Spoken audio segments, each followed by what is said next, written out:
I'm recording this video just a few minutes after my third relapse for the day.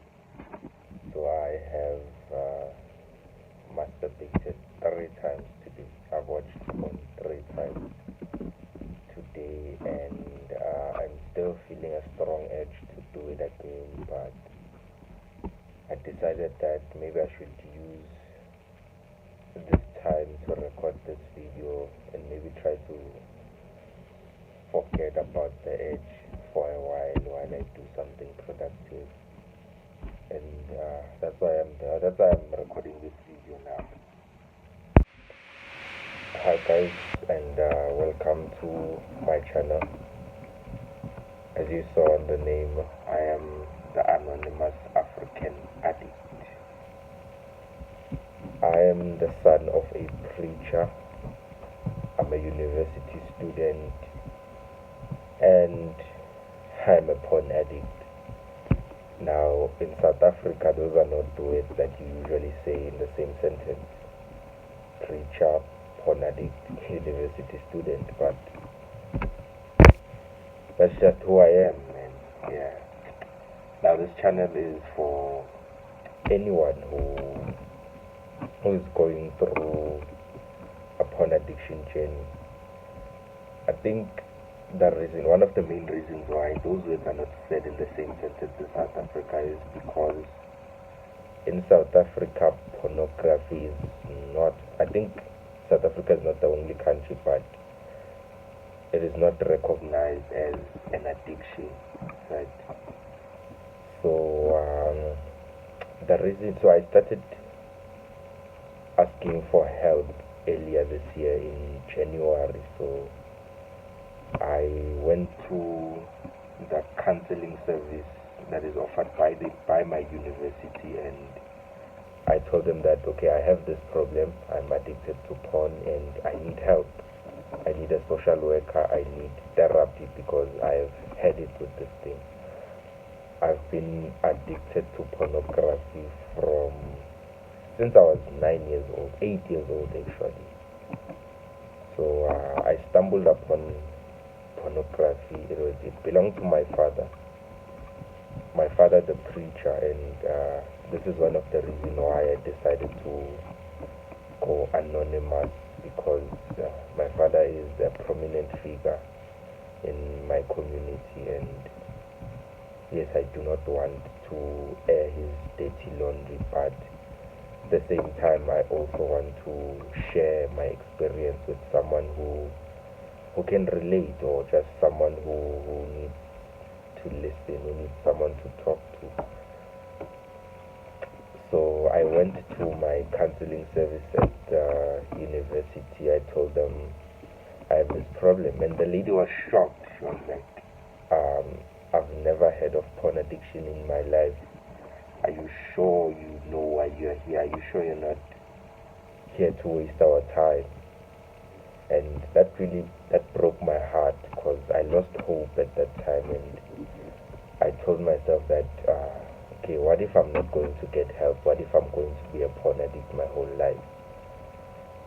Ever since I started watching porn, so when I was 8 years old, it was fun. I can tell you, watching porn at 8 years old, discovering your sexual urges before other kids get to do it, man, that was fun. So every time I would open that porn video, I knew that what I was doing was wrong.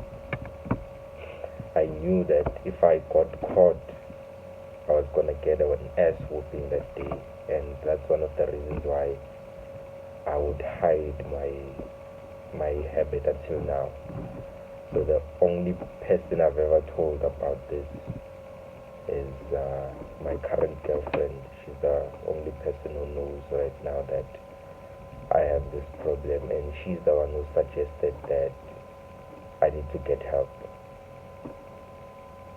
So yeah, as I was trying to get help, I'm going to be all over because this is my first video. I'm a bit nervous, but yeah, I'll get through this. I'll get through this initial nervousness, and I'll just be myself. So okay, I went to the counseling services. The lady didn't know what I was talking about, but she said she would refer me to Sanka. So Sanka is a South African institute that deals with addiction. So I went there to book an assessment, and when I got there, the same thing happened. So the gentleman who was assessing me said that it was the first time he'd ever heard about an addiction to pornography. So he went to talk to his supervisor, and the supervisor said that they couldn't help me because they only deal with hard substances. So this raised the question to me that, so why isn't pornography recognized medically as an addiction? Because numerous studies have been conducted that show that the brain of someone who uses pornography extensively, they show the same patterns of deterioration as someone who's addicted to heroin, for example. So pornography remaps or rewires your prefrontal cortex in a way that you have reliance on it, so that you can have high dopamine levels and you can be recharged, you can be energized. But in the long term, pornography has affected my motivation. I've given up on so many dreams, man. I feel like a failure right now, and okay, I'm making this video now. This is just after my third relapse of the day.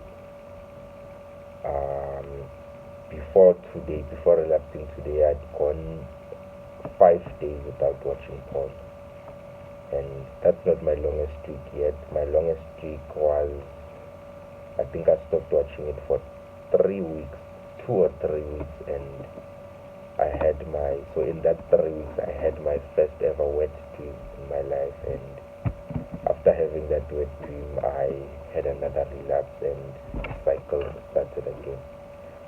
So pornography is a vicious cycle. It's a vicious cycle. Like I said, I'm a university student. Now I'm supposed to be studying, but every time I open my textbook, every time I look at the screen, I just cannot see anything. I cannot see what is going on. I barely got through my first year last year, and like I said, I barely got through. It was hard, it was tough.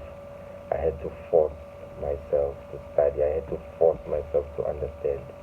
But even though it's something that I was unable to, I was failing at it, right? And I wish I could. So I want to make more videos talking about my journey. I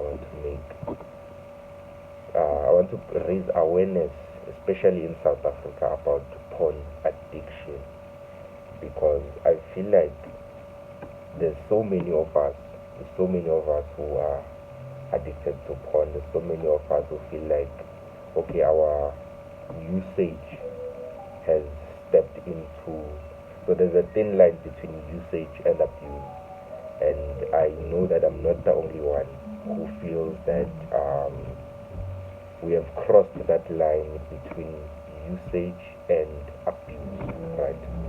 And this video is for people like you, people like me, and yeah, I wish to be making more videos like this to raise awareness, so that maybe, just maybe, this can be recognized in institutions like Sanka, and proper treatment can be administered to people who need it.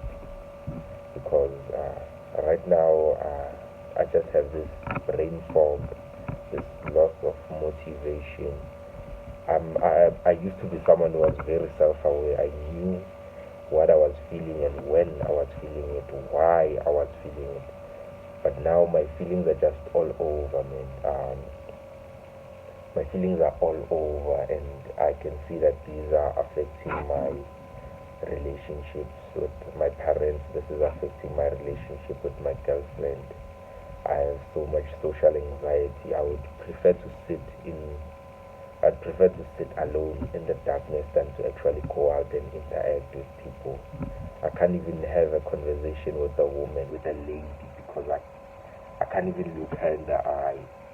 All I think of her is, when I see a woman, all I think about is how would she look if she was naked. I have stooped to the level of objectifying women, and I feel like a hypocrite every time I talk about women abuse, gender-based violence. I feel like such a hypocrite because I feel like I abused them in my mind. Every time I look at a woman, I abuse her sexually in my mind, and it even shows in the way I walk. Like there's so much shame. I feel so much shame every time I go out. Every time just after ejaculating, I feel so much shame, and I would really like to break this cycle. So please be sure to like this video if the content is relevant to you. Please consider subscribing, and yeah, that's me. I'm going to be making more videos talking about this, talking about my journey, and if feel free to leave a comment about anything that I can improve. I know the sound is bad, I know the lighting is bad, but like I said, this is my first video. So after my dad relapse, I just decided that I want to quit. So if there's someone else out there, I'm reaching out to you and saying, my brother or my sister, um, you are not alone in this journey. We are together, and yeah, I feel like if I talk about my experience, maybe more people will talk about their experiences, and we can shine a light on this. See you next time.